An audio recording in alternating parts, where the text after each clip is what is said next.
Olá, pessoal. Bem-vindos a mais um episódio do Psicast Vibe, podcast onde a cabeça é o papo é a cabeça.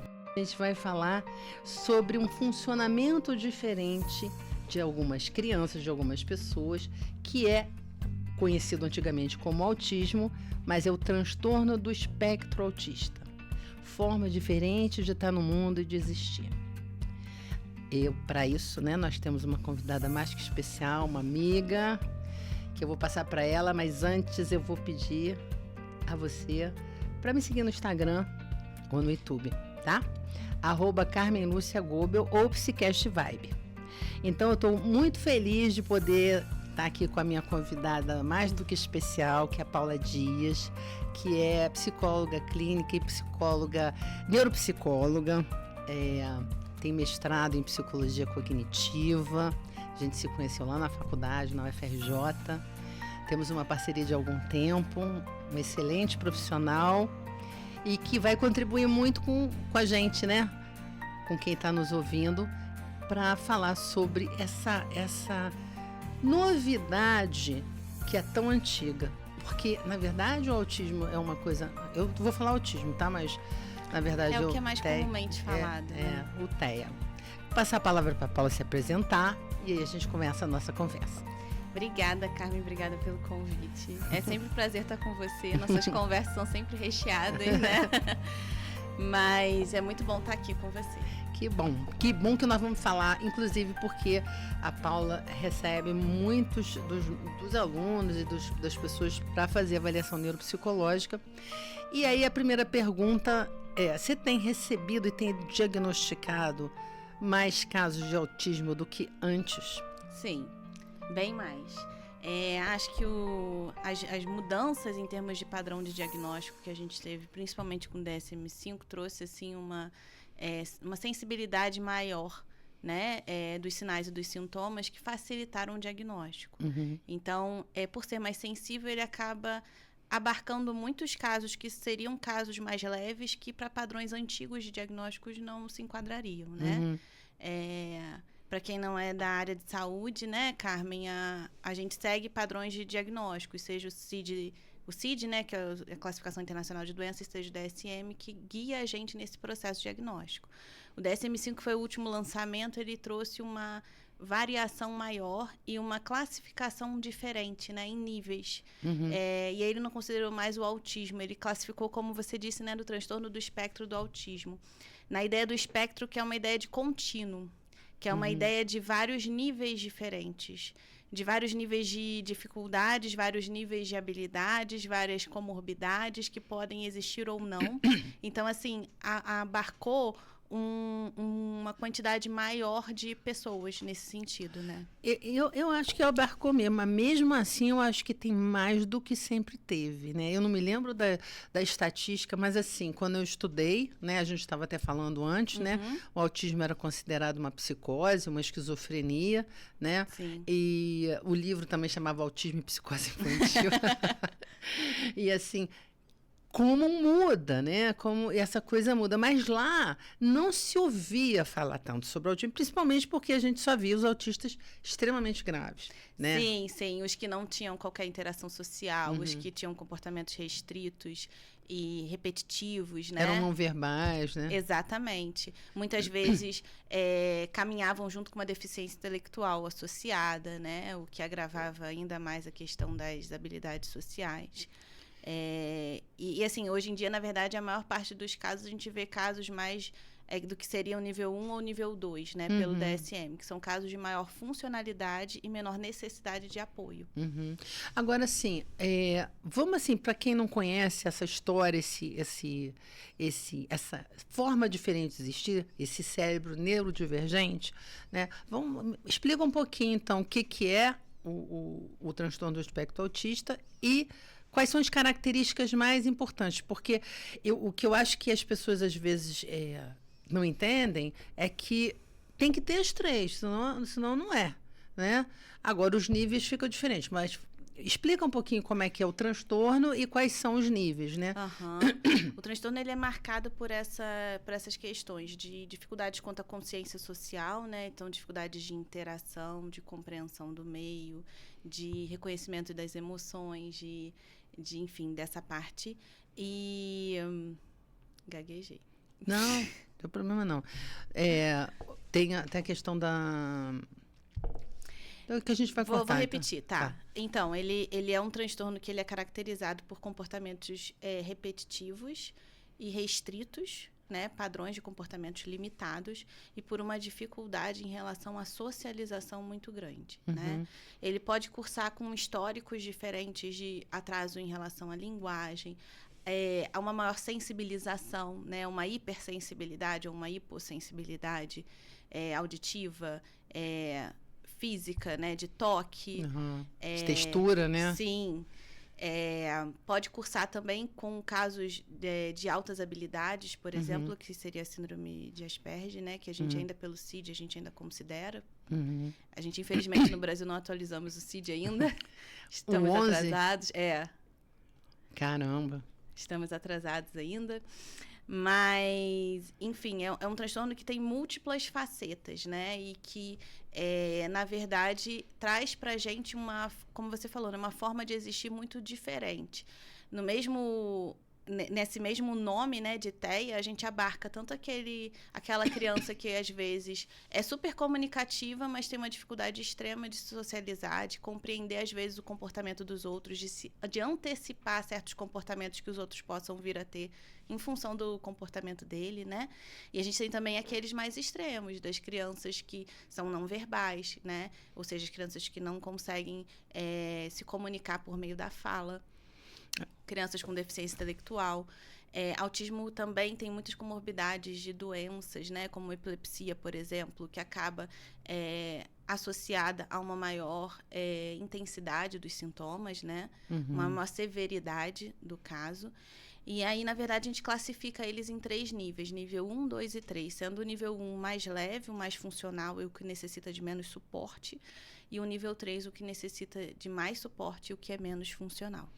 E assim, bom, eu trabalho em escola, né, e a gente vê mais o pessoal, né, os autistas de nível 1.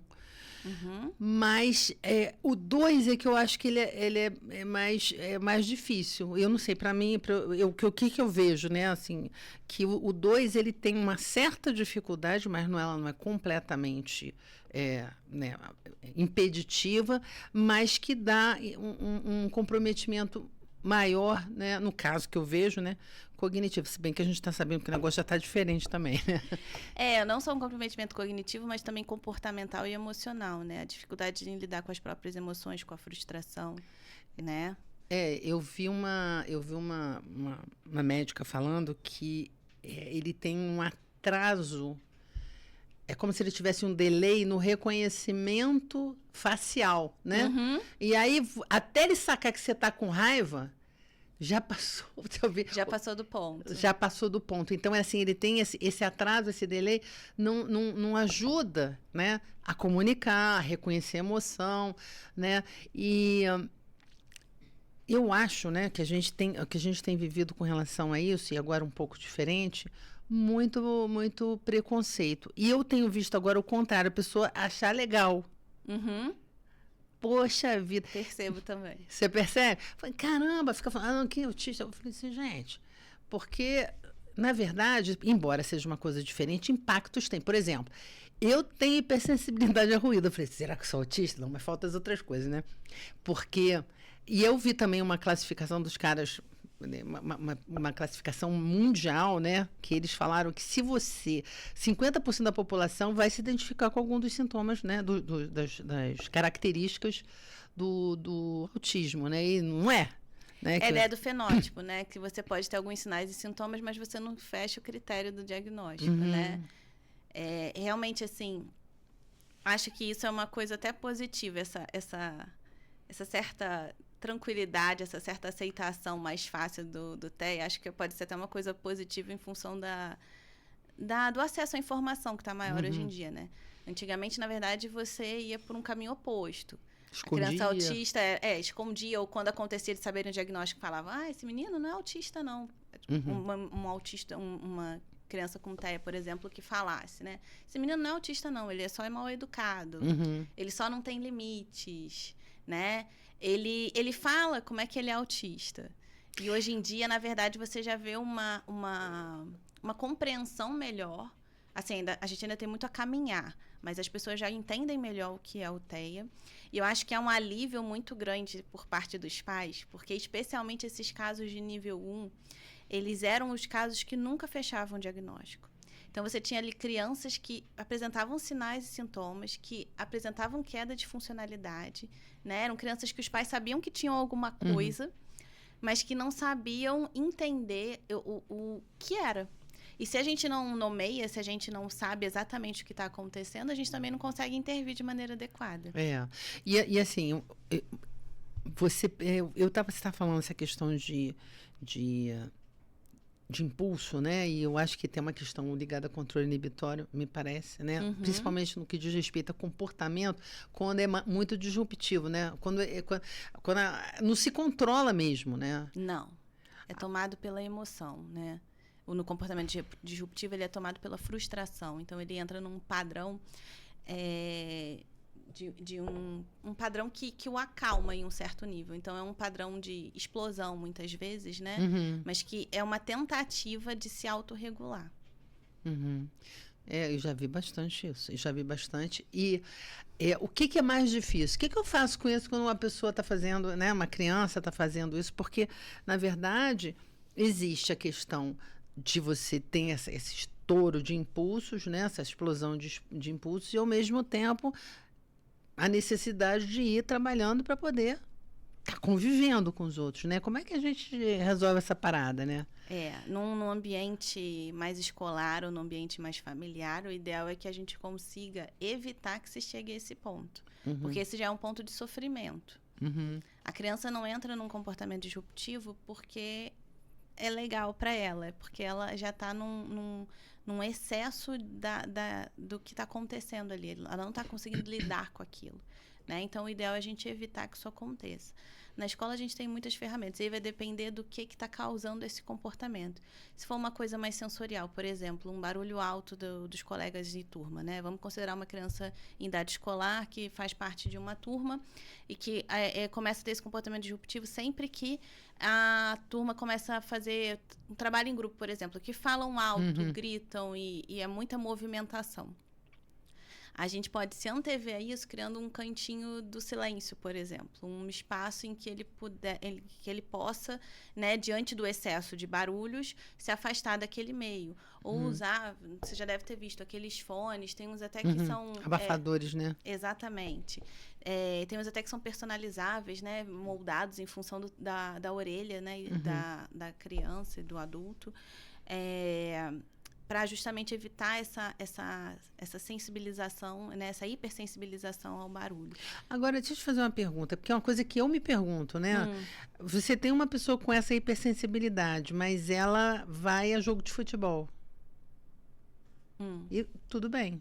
Por causa de hiperfoco? Seria isso, mais ou menos? Pode ser, mas às vezes ele frequenta algo assim com essas artimanhas, né? Com esses auxílios, né? E outra coisa, de fato, isso é até uma coisa bem importante de falar, que a gente considera sempre o autismo como uma doença, o TEA como uma doença infantil, né? E não é uma doença que tem uma cura, então é uma doença que vai acompanhar aquela pessoa ao longo da vida, desde a infância até a vida adulta. Então, assim, muitas vezes, já adulto, aí é que realmente, até pelos estímulos, pelas estratégias que foi desenvolvendo ao longo da vida, já consegue dar conta de certos comportamentos que antes eram comportamentos disfuncionais, né? Dificuldades... Se controla melhor, né? Não, dificuldades que o próprio TEA traz, que no decorrer do tempo foi encontrando outras formas de contornar isso, né? Então, assim, muitas vezes no adulto, o autista passa até como mal educado também. Porque ele é aquele que já consegue dar conta de muitas das dificuldades que ele apresentava quando criança, né? Mas que ainda assim tem as questões do transtorno. Então, vai num jogo de futebol, provavelmente deve estar com com o fone, com alguma coisa assim. Ou é alguém que foi tão estimulado que desensibilizou, ou seja, que essa audição aguçada foi diminuindo no decorrer do tempo. Uhum. Assim, mas o que a gente tem visto, agora assim, também acho que tem uma overdose de diagnóstico também, Sim. né? Que a gente sabe que isso é uma coisa genética, não é uma coisa que é provocada. Sei também, né, assim, a gente tem ouvido o autismo virtual, né, que assim, aquele cara que desenvolve os sintomas do autismo por excesso de tela, ou seja, de excesso de convivência, aquele congelamento, né, isso até a gente teve uma mudança em orientação nesse sentido de diagnóstico, até em função da pandemia, né, que a pandemia acabou trazendo essa coisa do online com muita força. Então, antes a gente tinha uma ideia de, não necessariamente autismo, mas para outros transtornos, de dislexia, por exemplo, você tinha que ter 6 meses de estimulação para você fechar um diagnóstico, para você ter certeza que aquele diagnóstico está sendo baseado num transtorno real e não numa falta de estimulação, né? Esse tempo está sendo indicado agora de 1 ano a 1 ano e meio, justamente para dar conta disso. Desse vácuo que ficou, né, por conta da pandemia, que auxiliou também muito nisso, do isolamento social, né? E o prejuízo da tela, que eu acho que, inclusive, a leitura, né, porque a gente sempre fala, né, que a questão dos pontos articulatórios, quando você aprende a falar, é olhando para as pessoas falando. E o desenho animado só abre e fecha a boca, né? É informação passiva, é uma interação, uma hiperestimulação de cor, disso. Então, eu acho que aquilo ali vai deixando numa irritação. Criança, né? Às vezes eu vejo criança ver desenho animado, sei lá, desenho animado, tô falando nem ficar com o celular na mão, não. Viu, assim, um pouquinho de desenho animado, ela já fica irritada, ela já fica complicado. E o que a gente sabe, né? Tanto também o TDAH induzido por tecnologia e tudo, que você tira e a pessoa, né, volta aí ao seu desenvolvimento normal. Porque eu acho que as pessoas não consideram muito, quando a gente fala de tela, que são seres em desenvolvimento. Ou seja, eles se desenvolvem interagindo com o meio que eles estão. Se o meio é um meio somente virtual, passivo, né? Tudo pronto, ele não tem que pensar em nada. Caramba, não vai. E não tem nenhuma frustração, né? Não tem. Então, assim, não tem a propaganda que a gente tinha antigamente, né? Não tem o fato de que, antigamente você via um episódio de um desenho, você ia ter que esperar ou o dia seguinte ou a semana seguinte para ver a continuação. Hoje em dia tudo é imediato, tudo é instantâneo. E vai apertando assim e vai trocando, né? Não quero esse mais. Se perdeu essa capacidade de aceitar a frustração, de aceitar que as coisas não estão sempre no seu domínio, né? E assim, isso influencia crianças típicas e crianças atípicas. E a gente, assim, vamos passar agora para essa questão também. Depois eu vou voltar para essa questão desses novos subtipos, mas assim, eu fico observando o quanto que essa questão, por exemplo, na escola você tem, na escola não, na educação de uma forma geral, você tem algumas vantagens, alguns instrumentos, não é vantagem, no caso, mas algumas facilitações pelo fato da criança ser neurodivergente, né? E a leitura das pessoas, eu vejo às vezes a leitura dos pais, assim, beleza, vai passar de ano agora, porque, a não ser que seja realmente um caso muito grave, vai passar de ano, ela vai ter uma vantagem, que tem mesmo, né, em relação ao concurso, entra em cota, né? Então, eu vejo muitos pais querendo encontrar um transtorno, tá? Não é só autismo, né?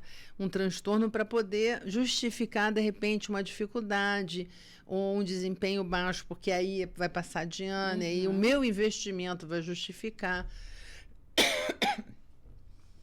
Então, eu não sei, né? Eu fico pensando se isso reflete nos casos que você vai atendendo, né? Porque a gente está vendo tanta... Eu vejo tanto, e laudos assim que às vezes não são tão completos e você não consegue entender muito bem de onde foi que aquilo saiu, né? Porque, assim, até...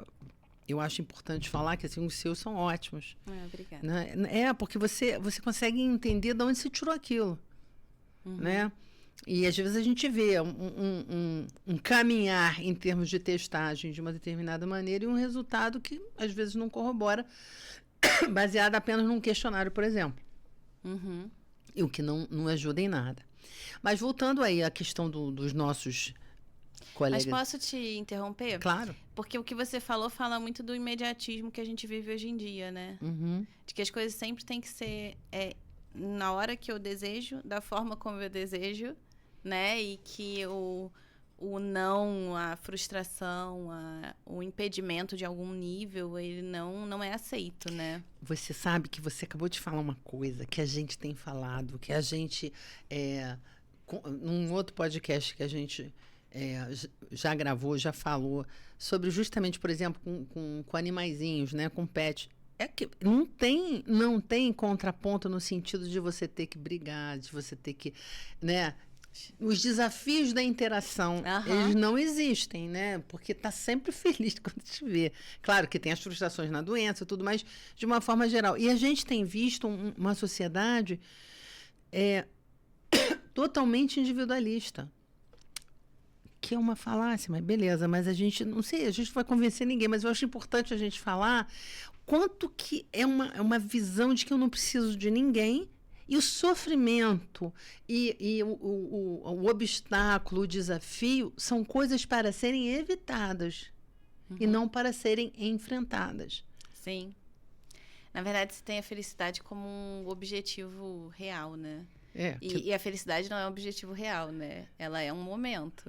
Ninguém vive de felicidade integral, né? A gente vive, na verdade, num nível equilibrado, né? Você nem fica muito feliz, nem fica muito triste. Aliás, quando você fica muito feliz ou muito triste, quando você vai para os extremos, isso se torna patológico, né? Mas a gente vive nesse nível em que as pessoas, na verdade, elas querem a felicidade extrema em tempo integral, né? Elas querem o final da história infantil, do conto de fadas, e foram o tempo inteiro. E aí acaba que essa frustração não acontece. Então, assim, a tela traz muito disso. E traz muito disso dentro do TEA, aumentando a intensidade e a frequência desses comportamentos disruptivos. Então, assim, para qualquer criança, típica ou atípica, o uso de telas precisa ser limitado. Mas tem uma normativa que ninguém segue, né? Quer dizer, ninguém segue. As pessoas estão até seguindo, né? Na Alemanha, por exemplo, tem um combinado na escola da minha neta que só vão liberar celular, não sei se é smartphone, depois dos 13 anos. Eu falei, bota 16, porque aí você já garante mais tempo. Entendeu? Depois vai viciar. E é um acesso, assim, ilimitado às informações. Então, da mesma maneira que se usa o celular, o tablet, o computador, a televisão para coisas extremamente educativas, né? Para aprender inglês, para, às vezes, jogos de matemática, enfim, coisas muito interessantes, não se tem um filtro sobre o que essa criança vai ver, né? Então, a gente vê, por exemplo, jogos infantis, Roblox, que é uma verdadeira febre. E, na verdade, estão tendo apontamentos de casos associados a pedofilia dentro do Roblox. E então, de incitação à violência, de um monte de coisa, porque quem entra ali não se identifica. É um universo próprio, né? Então, assim... Desculpa, pode falar. Não, pode falar. Não, então, assim, você está a todo momento deixando a criança suscetível a coisas, a informações externas, a estímulos externos que muitas vezes vão atrapalhar muito mais do que desenvolver. Então, esse filtro da tela ele é fundamental, e especialmente dentro do TEA, porque no TEA você tem, na verdade, hiperfocos, né? É muito comum esses hiperfocos. Então, principalmente quando a criança atípica toma como um hiperfoco, por exemplo, um videogame, o uso de certos jogos de celular, isso torna um problema muito sério, porque ele não vai ter o controle de impulso, né? O funcionamento executivo dele não funciona como a gente esperaria, e ele vai ter muita dificuldade de parar esse comportamento. É como se ele tivesse, assim, buscando algo, uma excitação, uma resposta positiva que ele não vai conseguir largar. Então, assim, dentro do TEA, então, esse cuidado precisa ser muito maior, né? O que eu ia dizer é que está tendo um movimento que eu acho que está sendo, assim, uma batalha, né? De regulamentação das redes, né? Dos Big Techs, para responsável, pelo menos para identificar, isso aqui foi dito, tem um congresso que eu fui outro dia, para identificar se é mesmo uma criança ou se é um adulto que está ali naquele meio. Porque ele pode falar que tem 5 anos, 10 anos, e ele tem 50. Não tem como você saber. Então, assim, tá uma batalha nesse sentido, né? Então, assim, os comportamentos do autista, eu acho que com uma criança autista, isso pesa mais, mas o que mais me preocupa é que vai se tornando natural o bizarro. O sinistro, entende? Por isso a gente tem visto tantos crimes esquisitíssimos entre adolescentes, né? Claro, tem alguma tendência, mas de qualquer forma, entende como um jogo, entende como uma coisa fora da realidade. Não toma aquilo como uma consequência real, Exatamente. como uma decisão real, né? E assim, fato é que nenhuma regulamentação vai deixar 100% certo que o seu filho está acessando é algo que ele possa ver, a não ser que você tenha esse controle, né? Então, por isso que é fundamental essa limitação das telas. Esse filme é proibido para menores de 18 anos. Você, se quisesse assistir um filme desse, você falsificava a carteirinha, né? Mas não podia ir, não ia, não tinha como ir. Não tinha como entrar. Classificação. Mas a internet não tem essa classificação, né? E não tem limitação. Você acessa o que... Aliás, ela até tem uma certa limitação, mas é muito específica, né? Se os pais tiverem, porque tem alguns aplicativos que você dá umas travadas aí nessas... Em tempo. Você pode selecionar os aplicativos aceitáveis e você pode limitar o tempo, né?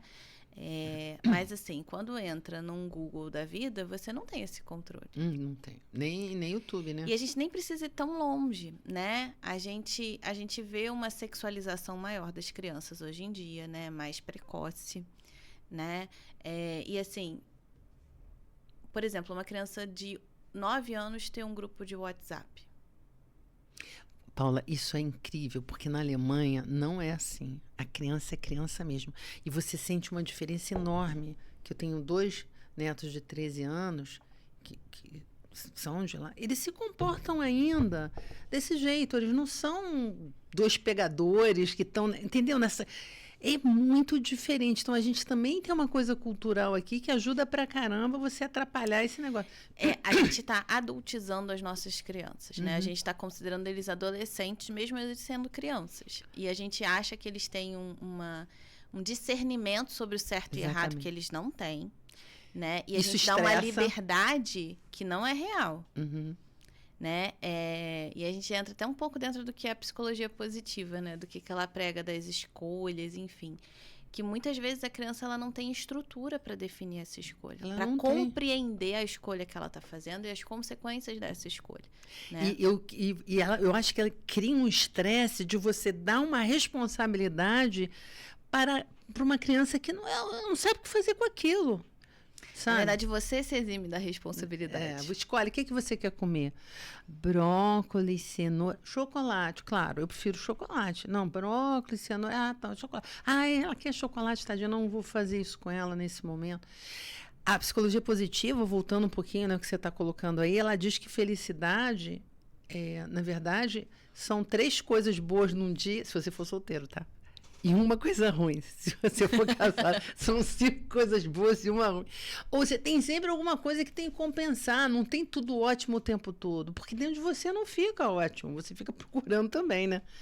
Enfim. Mas a gente dentro desse cenário que a gente está falando, assim, né, que é um caldeirão de complexidade. O que tem ali dentro? Ingrediente para caramba. Tem hoje um mundo das telas, tem uma sociedade extremamente confusa por excesso de liberdade, que eu não sou contra nem a favor, mas a gente não foi preparado tanto para isso, então a gente não sabe o que fazer com isso. Nós somos seres baseados em estruturação, Exatamente. né? A gente tem que ter um mínimo padrão de e regularidade, né? Sim.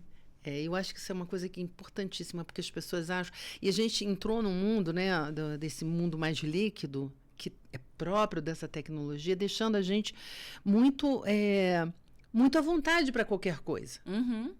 E a gente precisa segurar em alguma coisa, né? Peraí, né? como eu vou me sentir seguro, como eu vou me sentir amparado. Tem um mundo que muda muito, que é muito veloz, que é muito volátil, que é muito efêmero.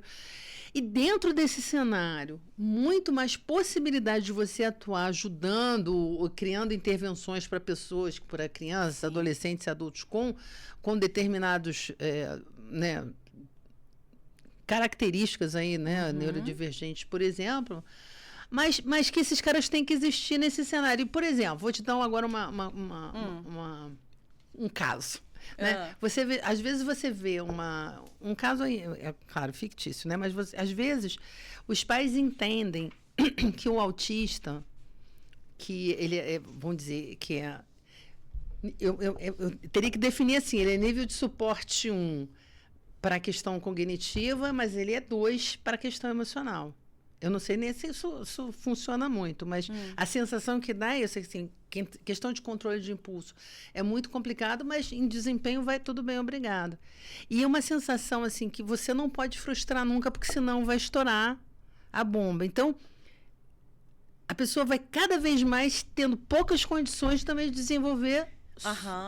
E a gente falando num ambiente escolar, a frustração ela é inevitável. Diária, né? Porque aprender envolve a gente se deparar com uma coisa que a gente não conhece. Ou seja, a gente se frustrar nesse processo, né? Porque até a gente tomar aquilo como um conhecimento é um processo ativo de busca, né? Então, de reconhecimento, inclusive, de que você não sabe. Na verdade, a gente... E isso é o grande diferencial dentro do TEA, né? Do transtorno do espectro do autismo, que é a nossa capacidade de, sendo um espectro, da gente conseguir personalizar, da gente criar intervenções em função das dificuldades que aquela criança, ou enfim, que aquele paciente está apresentando, né? E aí faz a gente entender esse espectro em todas as possibilidades de diferenças em termos de dificuldades, de habilidades, de potencialidades, de aspectos emocionais, cognitivos, comportamentais. Isso vai variar muito de caso a caso. Por isso que é tão importante as avaliações elas serem individualizadas e as intervenções também serem individualizadas. É muito complexo a gente definir, por exemplo, não, toda criança que entrar agora nessa escola, nessa turma com TEA, vai ter uma aprovação automática. Sendo que grande parte dessas crianças não vão ter qualquer dificuldade para aprendizado, qualquer dificuldade de ordem cognitiva, né? Qualquer necessidade de mudança de material pedagógico. E a gente, às vezes, vai ter uma criança não verbal, por exemplo, que a questão da fala é primordial, então ela não vai conseguir compreender, né? Aprender, ou às vezes, os conteúdos necessários para aquele ano escolar, por conta dessa dificuldade em relação à fala, e que, na verdade, sua proposta tem que ser completamente diferente, né? Seu objetivo tem que ser o desenvolvimento da linguagem. Então, tem que ser uma adaptação de material, né? Um apoio com mediação.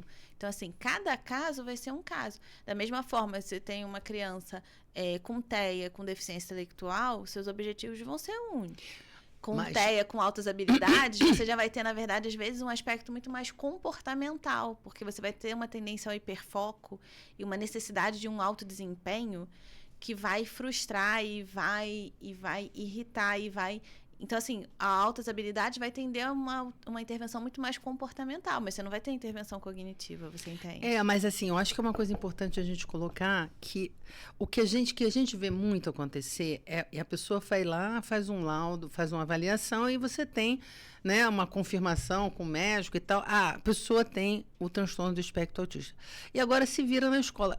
É como se não tivesse, inclusive a legislação prevê que essa criança precisa criar intervenções de tratamento com um profissional especializado, não é na escola. A escola não é uma clínica e ela não consegue dar conta de maneira nenhuma, mesmo você fazendo como a gente tem que fazer, o programa de ensino individualizado, que é o PEI, que é um direito de uma criança, né, com transtorno do espectro autista, mas tem uma limitação.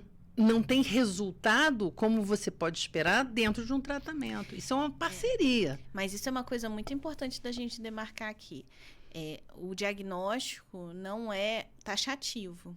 Então, não é porque eu fui classificado em transtorno do espectro, meu filho foi classificado em transtorno do espectro do autismo nível 2, que significa que ele vai ser para sempre nível 2. a severidade, o diagnóstico não muda. O transtorno do espectro autista vai ser para sempre o transtorno do espectro autista. O nível em que essa criança se encontra muda em função da estimulação que você faz, do dia a dia, do nível de estresse, do ambiente ser um ambiente estável. Em casa, principalmente, né? Porque uma coisa importante, né? Que a criança, ou a pessoa com TEA, ela tem muita dificuldade com mudança. Então, por exemplo, mudança do Fundamental 2 para o ensino médio. Todo início de ano vai ser uma questão. É um desespero, porque... E assim, hoje a gente já criou um movimento de, no 9º ano, já começar a avisar, olha só, vai dar ruim, mas é esperado, porque vai mudar muita coisa, né? Porque essa inflexibilidade, assim, tem autistas mais graves que nem se você trocar a mochila, né? Sim. E já ouvi também, por exemplo, autistas mais graves, né, que é o nível de suporte 3, pessoas falando, não, mas ela tem que ser alfabetizada para ela seguir, ela não consegue ter consciência fonológica, ela não consegue alfabetizar uma pessoa assim, né? Então, assim, falta conhecimento, e às vezes até dos profissionais. Sim, falta, às vezes, até compreensão da própria família, porque não é incomum que uma criança com esse tipo de diagnóstico não tenha tido determinadas habilidades que depois foi perdendo, né? Então, assim, pacientes que perdem as habilidades. Já atendi casos assim de que reconheciam letras, liam palavras de sílabas, né? Casa, bala, e de repente começaram a perder, ou seja, avançaram no grau de severidade, começaram a perder essas habilidades que já tinham. Então, assim, a estrutura, ela é fundamental. A rotina estabilizada, ela é fundamental. Qualquer mudança grandiosa, e é uma mudança grandiosa, o final do fundamental para o ensino médio, né? É uma mudança muito gritante, sendo atípico ou atípico. Mas, assim, mesmo a mudança do ano escolar, por exemplo, de um 3º para um 4º ano, envolve uma mudança de sala, envolve uma mudança de professores, envolve uma dinâmica de turma diferente, porque cada ano que a criança vai avançando, o estilo do aprendizagem, do ensino vai se mudando, vai se tornando menos lúdico e mais concreto, né? Mais responsabilidades a eles, né? Então, assim, isso tudo influencia e pode gerar, sim, comportamentos mais disruptivos, porque você está gerando uma insegurança ali, você está gerando uma quebra da rotina. E aí você tem também famílias que ficam muito inseguras e preocupadas com as frustrações que são geradas automaticamente pelo fato de você estar na vida, né? E muito preocupados, querendo que a escola faça um controle absurdo, mas não tem como você fazer isso, né? Então, assim, eu acho que também falta informação de uma forma mais ampla. Por isso que eu acho que essa conversa aqui, eu acho que ela é importante, né? Porque como você vai poder trabalhar com isso sem que você transforme a pessoa num ser estranho, né? Porque é uma coisa só de neurodivergência mesmo. E, ao mesmo tempo, que ela também não fique sem condições de desenvolver habilidades, mesmo que seja lá no nível dela, no ritmo dela, mas ela precisa fazer isso. Claro. Né? Até para a funcionalidade de vida dela, pois é. Né?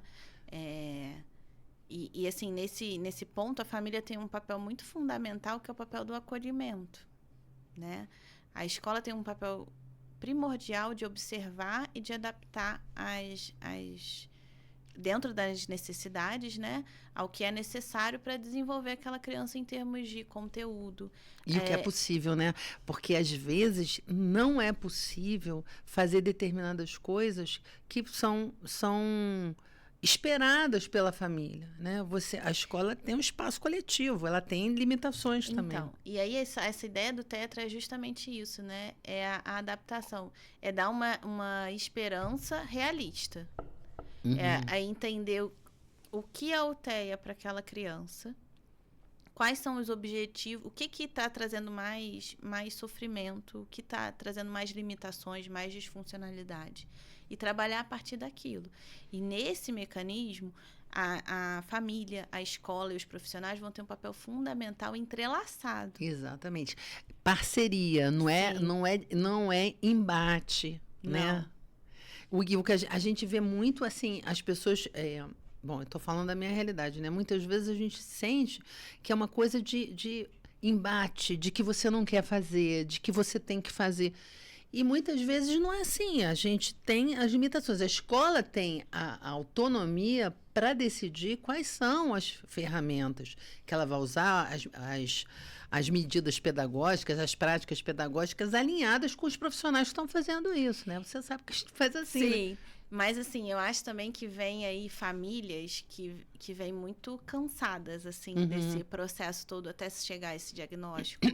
Que vêm muito desestabilizadas de ouvir esse nome, imaginar aquele autista que a gente visualizava, Clássico. que a gente falava antes de começar aqui, que era o clássico, né? Que era o que não se comunicava, que era o que tinha comportamentos super restritos, que não mantinha o olhar, né? Então, assim, ainda se tem uma ideia daquele autista que é um autista de um nível muito, muito maior, né? Mas você sabe que eu peguei uma estatística, eu não me lembro exatamente qual é exatamente o número, mas é um número enorme, mais de 1.000 autistas de nível de suporte 3 nas redes públicas. Estou dizendo aqui na cidade, né? Então, assim, muita gente. Então, você imagina, agora veio parecer 50, né? Porque tudo é uma questão de legislação também, dizendo que não é obrigado, né? Que a pessoa seja especializada. O que ela tem que fazer? Ela só tem que cuidar para ela poder ter a independência, principalmente física, né? De ir ao banheiro, Do autocuidado. do autocuidado. E isso mudou também o desenho de tudo isso. E as escolas, acredito, as escolas privadas, elas estão mantendo a coisa como é melhor, né? Mas isso vai gerar um prejuízo. E eu acho que o maior prejuízo, eu não sei como é que está, assim, mas em nível público, quais são os setores que estão dando conta de acompanhamento e de intervenções para ajudar a desenvolver habilidades? É bem escasso, né? Porque, na verdade, pensando de uma forma global, né? Uma criança do espectro autista, usualmente, ela tem alguns atendimentos que são recorrentes, né? Que seria, principalmente para as não verbais, o atendimento fonoaudiológico, né? Que seriam essas crianças de nível 3, usualmente elas têm essa dificuldade da fala. Então, atendimento fonoaudiológico, terapia ocupacional, atendimento psicológico, atendimento psicomotor, né? E, assim, em termos públicos, a gente é muito limitado nisso. Não, e mesmo em termos de... E é caro, é muito caro. É caro para o sistema de saúde, é caro para o sistema, para os planos de saúde, né? Sim. É caro para as famílias. Então, assim, acaba virando uma coisa judicializada sistematicamente. Sim. Quando, na verdade, eu acho que a gente deveria existir uma força-tarefa, né, das pessoas que estão envolvidas nisso, aí, os profissionais, o poder público, ou mesmo as pessoas gestoras de planos de saúde, a pensar em alternativas, porque precisa, né? E aí, o que você faz? Briga, mas aí vai um que consegue, o resto não consegue. Mas aí a gente volta ao ponto de que há, hoje, uma busca por certos padrões de tratamento que não são necessários a 100% dos casos. Né? Vou voltar a usar o exemplo do não verbal. O não verbal precisa de atendimento fonoaudiológico provavelmente 5 vezes na semana. O que uma criança com perfil mais comunicativo, mas com dificuldade social, não vai precisar, porque ele é comunicativo, ele não vai precisar de atendimento fonoaudiológico. E às vezes a gente abarca todas as crianças dentro do espectro no mesmo tratamento. E a gente perde essa personalização que ela é fundamental. Mas você não acha que há um interesse comercial nessa jogada? Também. Porque, né? Se você bota todo mundo na mesma régua... E às vezes acho que falta até uma certa compreensão de caso a caso. Da gente conseguir enxergar o que de fato aquela criança, aquele adolescente está precisando naquele momento. Eu acho que você está falando de uma coisa que, assim, a gente precisa de padrão, regularidade, a gente é estruturado em função disso, mas a gente é único. Então, a singularidade, ela faz toda a diferença em qualquer caso, né? Porque cada um é cada um. Então, assim, a gente vê claramente hoje, porque a gente tem muitos casos, que é uma diferença enorme de um comportamento de um para um comportamento de outro, de um desempenho de um para o desempenho de outro, né? Da rigidez de um para a rigidez do outro. Mas, claramente, todos eles têm em graus diferentes os mesmos padrões, né? Sim, com certeza. E assim, é muito importante essa personalização. É a gente parar de colocar a criança ou adolescente com TEA dentro dessa caixinha de que precisa seguir tratamento X, Y, Z. Não, a gente tem que entender quais estão sendo as dificuldades dele. Mas precisa fazer o tratamento. O que a gente tem visto é que na cabeça das famílias é assim, o laudo é suficiente, não é? Então, e aí a gente volta numa coisa que a gente estava falando antes. O diagnóstico não muda. A severidade e a funcionalidade muda. Uhum. Todo mundo cria o filho para ele estar no mundo, né? Para ele viver no mundo independente da gente. É o nosso maior desejo, como pais e mães. E dentro do espectro do autismo, a gente tem também essa possibilidade, né? Eu já vi crianças de nível 3 avançarem para nível 1.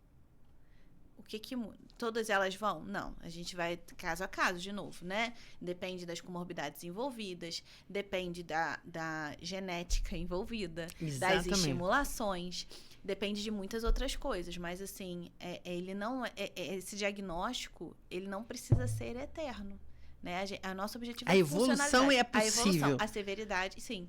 É potencial, né? A gente tem que entender o potencial dessa criança. Dentro do espectro será para sempre. O que eu posso fazer para potencializar as habilidades dele? Como dislexia também, né? TDAH, qualquer um desses aí você tem como melhorar. Exatamente, tentar contornar as dificuldades. Mas né? isso só é feito com um tal do negócio chamado tratamento, né? Que a gente precisa entender que isso existe e que isso é necessário. Isso é uma exigência, inclusive, legal. Você precisa fazer isso. Você não pode botar o seu filho só numa escola e esperar que as coisas sejam resolvidas. E é entender que assim, é para além da escola, é para a vida dele, né? Essa criança vai se tornar um adulto, né? Como ele será como adulto se a gente manter as coisas como estão, sem nenhum tipo de intervenção? Né? Isso é uma coisa que precisa ser pensada.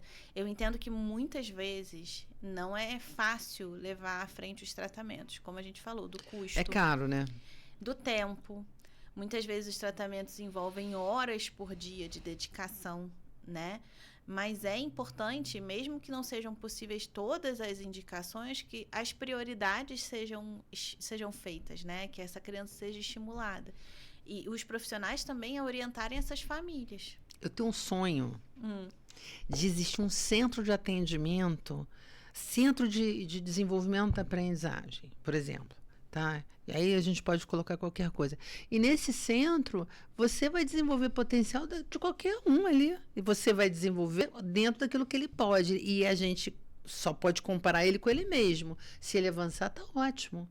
Né? E eu acho que precisa se pensar nisso, né? Porque... Que era a ideia meio que da PAI, né?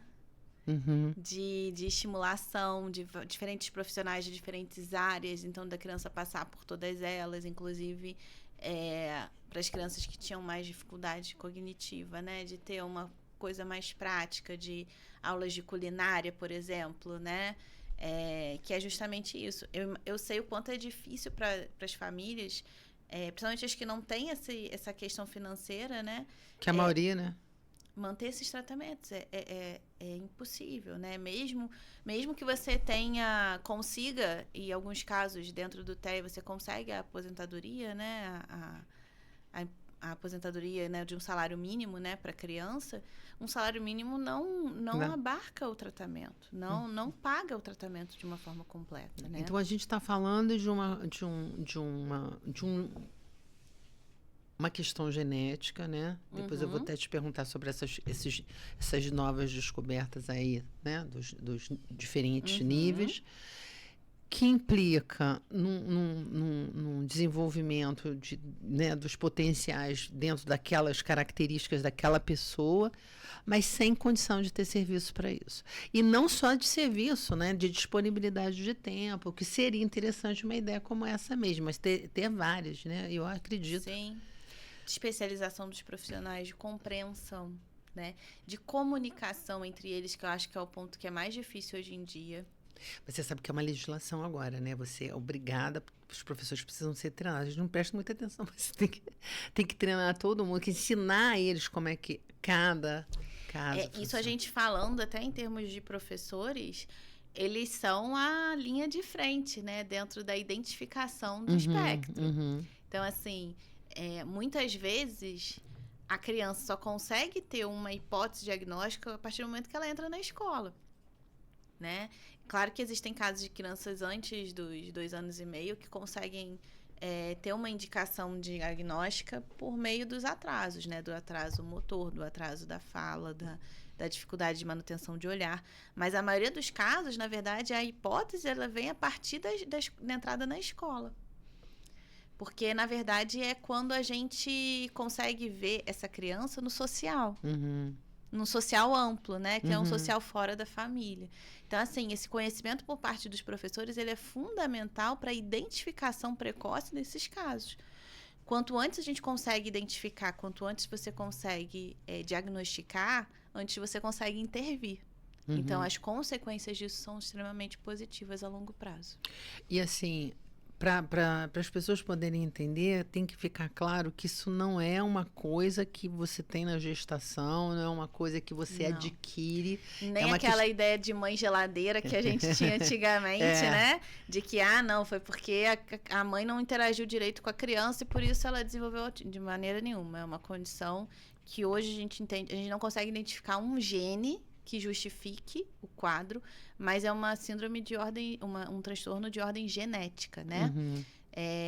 Que, enfim, tem outras alterações ali. Cada vez a gente está evoluindo em termos de tecnologia, cada vez está sendo mais fácil identificar, mas, assim, existem certos genes já identificados, mas que estão muitas vezes associados a outros transtornos, né? A outras síndromes. Essa questão genética é muito legal, né? Quando você consegue... Mas, assim, eu acho que esse é um mito, né? O mito de que você adquire. Não adquire. Só se for por tela, mas aí você também reverte, deixa de ser. Aliás, muitas vezes, quando você tem o diagnóstico de um filho, de um sobrinho, você vê na família características em outras pessoas, que a gente vai voltar a falar do fenótipo, né? Fenótipo ampliado. São pessoas que têm características, mas que não fecham o diagnóstico. Então, assim, existe dentro da família... Quando você tem um diagnóstico, você percebe... Um diagnóstico na família, isso já é um indicativo de que a hipótese que está se tratando, às vezes, de uma outra criança daquela família é bem verdadeira, né? Então, a gente hoje pode pensar que... basicamente, a ampliação do número de pessoas com transtorno do espectro autista é mais devido a essa ampliação do espectro, né? Você ter colocado isso dentro de um espectro. Ser mais sensível, né? Ser mais sensível a essa... Mas, mesmo assim, eu acho que é muito. Eu tô achando que aumentou demais. Assim, não sei se tem algum fator. Eu cheguei a ver algumas discussões... eu não sei se é no Einstein, um desses hospitais que eles estavam começando a discutir algumas possibilidades também. Mas isso sai, então, da questão genética, entra na questão embrionária, né? Então, assim, a gente não sabe, né, se isso está se confirmando ou não, mas o fato é que o que a gente sabe até agora é que é uma questão genética.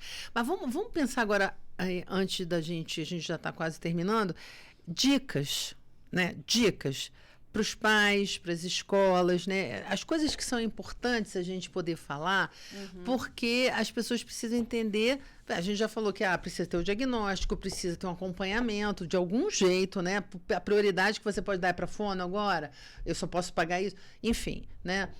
Que a escola faça adaptações pedagógicas dentro daquilo que ela tenha profissionais competentes para poder criar essas medidas pedagógicas. Beleza.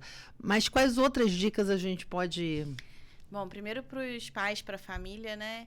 Entender, saber identificar e buscar. Quando você percebe que tem alguma coisa diferente, fora do usual, você buscar a avaliação, o diagnóstico, né?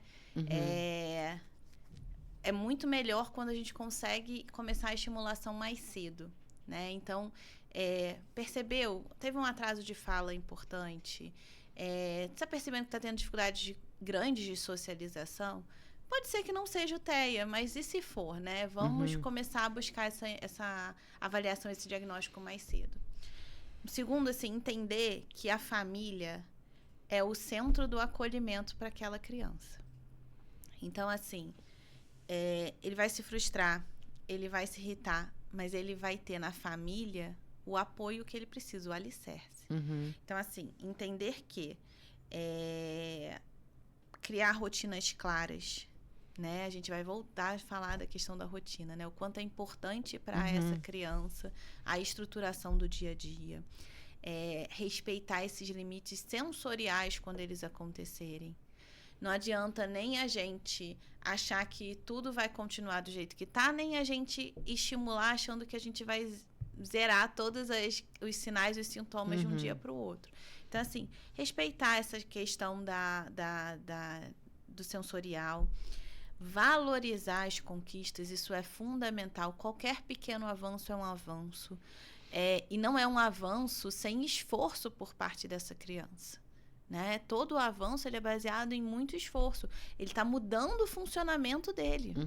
Né? Seja o funcionamento cognitivo, emocional, comportamental. É difícil a gente mudar coisas muito estruturadas, muito, muito profundas dentro da gente. Na gente é difícil, imaginando uma criança que já tem esse comando, né? Então, assim, qualquer avanço é avanço e precisa ser valorizado. Tá? Em relação à escola, entender, principalmente os professores, que eles são as figuras centrais nessa identificação inicial. Então, assim, buscar esse conhecimento, buscar a observação desses alunos, entender melhor o que são as alterações em forma prática mesmo, ou em caso de dúvida, buscar junto à equipe pedagógica, né, as orientações necessárias, isso é primordial.